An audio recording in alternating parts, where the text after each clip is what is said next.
It started with taking Nokia a bit step back into what was good in the past and then launching it with new products, which is also going really great. So taking starting point in the past and bringing it into the future. So just to take the next level or the next way of how can you actually keep up with change. And my perception is really to understand your community or your consumers really, really well and to become part of it. And I think no one has done this better than Lego. And when I was at Lego, we developed this platform called Lego Ideas to really both innovate, not just the products, but also on the value chain and say like, yeah, we have great ideas, but our consumers, our fans, they might have even better ideas. And a lot of companies have worked with crowdsourcing and so on, but when you do it at scale, it becomes incredibly difficult. And there's always the people trying to game the system and hack the system and understand how they can make money out of this. So this was a platform, it still is a platform, where you can upload your Lego ideas, then you need to get 10,000 supporters.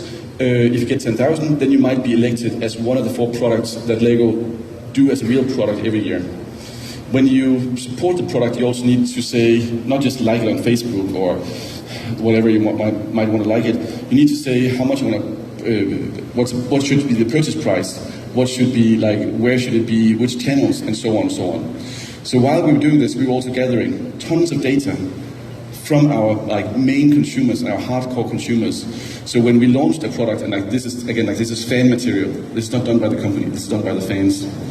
When we launched the products like these, they basically came out no marketing budget because the engagement, the fan communication, the excitement was so big that we basically dropped the products into a vacuum. There was a huge demand vacuum, and it just basically disappeared before they even hit the shelves. Right now, this is one of not these, but this product line is one of Lego's most biggest revenue drivers. Just because they come out with completely different fan-generated ideas. Some of the money go back to the fans, but really a way to stay in touch and really understand the data from the community about where the community wants to go, where your fans wants to go.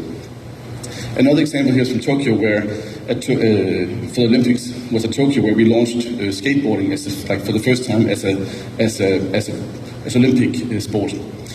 And there's pretty far from, like, how many have done skateboarding when they was a kid? Anyone? No skateboarders here? Okay, there's one down there. That's good. The skateboarding community is pretty far from the Olympic.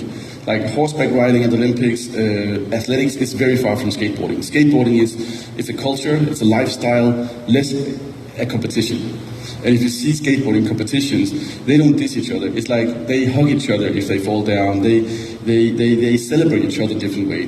So we wanted really to understand how can we launch this? How can we become part of that culture and be accepted as part of that culture? And we did the same thing as we've done with the others. In this case, we worked with Tony Hawk, who's the godfather of skateboarding. Like, he is the alter ego of modern skateboarding.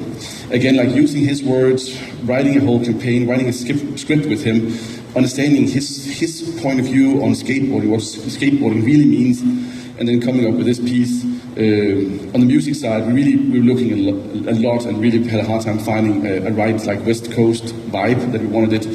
And also, this content, at the Olympics, you were not allowed to show people falling, like people getting hurt. Skateboarding is a lot about getting hurt, and people are proud of their scars and how they got like broken bones and so on.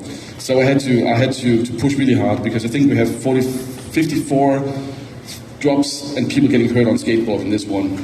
You don't need to count it, I have it somewhere in a legal document. But this is how we introduced skateboarding as an Olympic discipline together with Tony Hawk.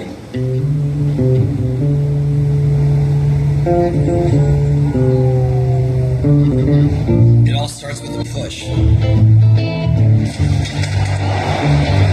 push that starts from nothing, yet leads to everything. Is it okay? A push that goes from riding hills to backyard pools to straight up walls.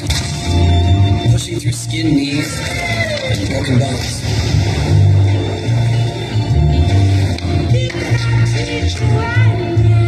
Over cracked paper, busted ramps, and that single pebble. It's a push that turns a 360 into a 720 into a 900.